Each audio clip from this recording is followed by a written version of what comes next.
Nintendo just revealed the Switch 2, but should you actually upgrade? It might not be as obvious as you think. With new hardware comes excitement, but is it really worth ditching your current Switch?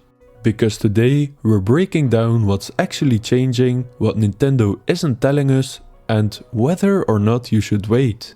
So hopefully you'll exactly know what decision is right for you. So, the Nintendo Switch 2 is shaping up to be a serious upgrade over the original, and the hardware improvements alone make it worth paying attention to. So first off, we're getting a more powerful processor, meaning faster load times, some smoother gameplay, and the potential for higher resolution visuals. No more choppy frame rates in open world games or struggling through performance dips. Battery life has reportedly been improved significantly, which is a huge for a hybrid console. Nobody wants to be tethered to a charger during a long gaming session. And while the OLED Switch gave us a taste of better visuals, the Switch 2 is rumored to push things even further, possibly with a higher refresh rate or even 4K support. But this is in case it's docked, obviously. I think if they can deliver on these three things, the Switch 2 won't be just a small step forward. One of the biggest questions on everyone's mind right now is how much better will the Switch 2 actually perform? We know Nintendo isn't aiming to compete with the raw power of the PS5 or the Xbox Series X, but even just a solid boost over the original Switch would make a huge difference, and higher resolutions are very likely. As I said, with rumors pointing to 4K upscaling, but obviously this will bite into the frame rate a little bit. You know what? Let's talk about the frame rate, because 30 FPS in fast-paced games just doesn't cut it anymore. The real test is how it stacks up against handheld competitors like the Steam Deck and the Asus ROG Ally. These devices are pretty beastly and truly have some raw power. So Nintendo really has to balance performance with Nintendo's signature polish and optimization. And with backward compatibility confirmed, players will get to see older Switch games running better than ever, maybe even with performance boosts. But the exclusive games are what truly defines a console, and Nintendo knows how to deliver on this. The Switch 2 already has some heavy hitters confirmed, like Mario Kart 9 and Metroid Prime 4, but the real question is, what else is coming? A brand new 3D Mario feels like a given, and let's be honest, Nintendo isn't launching a new console without a Zelda game in the pipeline. It could just be a Tears of the Kingdom follow-up, but I really hope it's a remastered classic. A new Zelda game alone could justify the upgrade for a lot of fans already. And we all think it, but could Pokémon finally take full advantage of better hardware? Because we all remember how Pokémon Scarlet and Violet ran on the original Switch. The original Joy-Cons were revolutionary but also notorious for issues like drift and durability concerns. If Nintendo learned anything from the first generation, it's that the controllers need a serious upgrade. The rumors and the preview title suggest that the Switch 2 could finally address the Joy-Con drift by improving the internal mechanisms and switching to a new design. Plus, comfort is key.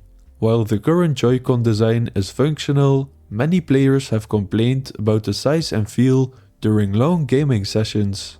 We've seen that they made them bigger, and hopefully also more ergonomic.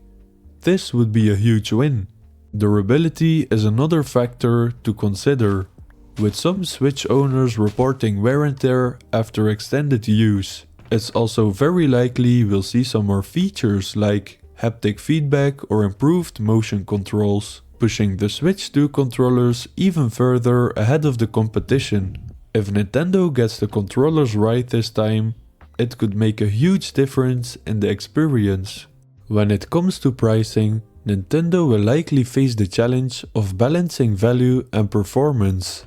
The original Switch launched at $300, and considering the rumored upgrades like better performance, a larger screen, and enhanced graphics, the Switch 2 could fall in the $350 to $400 range.